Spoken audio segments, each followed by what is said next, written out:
It's 8:30. Good morning. I'm Lauren Freemantle with Hunter News. Police believe there were no suspicious circumstances involved in the death of a child who drowned in a backyard pool at Bob's Farm.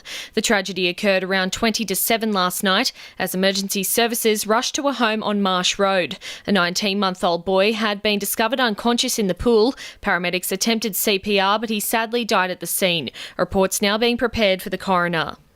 Lake Macquarie Police have launched investigations into a home invasion which resulted in a man's death early this morning. Emergency services were called to a home on Lonas Avenue, Whitebridge around 2:30, where they discovered a 60-year-old man with a serious injury to his arm. Despite the efforts of paramedics, the man died a short time later at the John Hunter Hospital. Police have been told the victim's two brothers were home at the time and were not injured, as 3 intruders with their faces covered entered and attacked the man, armed with baseball bats and knives.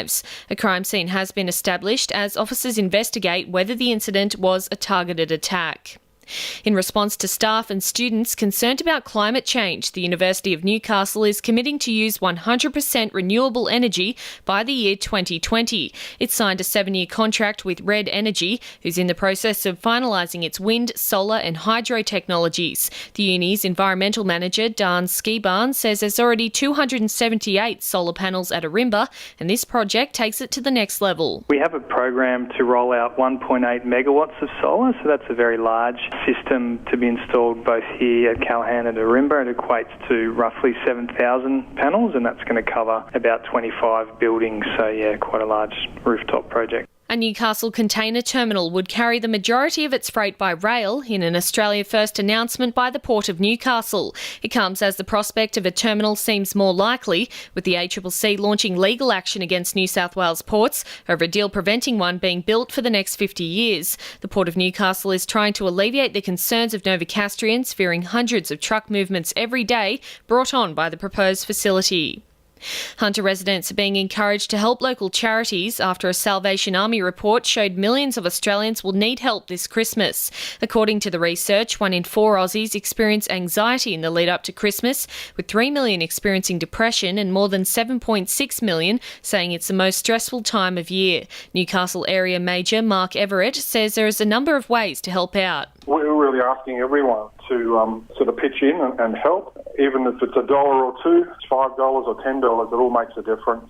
Maybe donating some food to the local salvos or a toy, that makes you feel good because you're giving it, and certainly we'll put it to good use by giving it away to someone who's really needy. And Maitland City Council and Renew Australia have kicked off a pilot program aimed to fill empty shop fronts in the heart of Maitland. They're aiming to activate vacant spaces by giving creative people free or cheap access to display their works. So far, there are 25 people signed up, but there's been a lack of interest from property owners.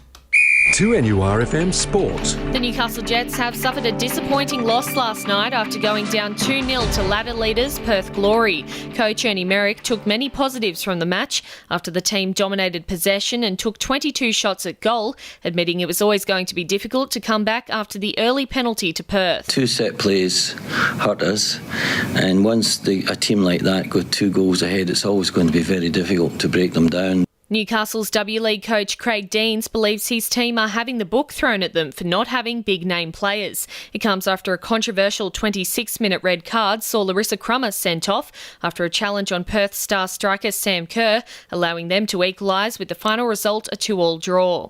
Both Waratah and Merewether have secured points in the Newcastle District Cricket Association before the Christmas break, and Charlestown swimmer Thomas Fraser Holmes has taken home silver in China on Saturday night in the World Short Course Championships.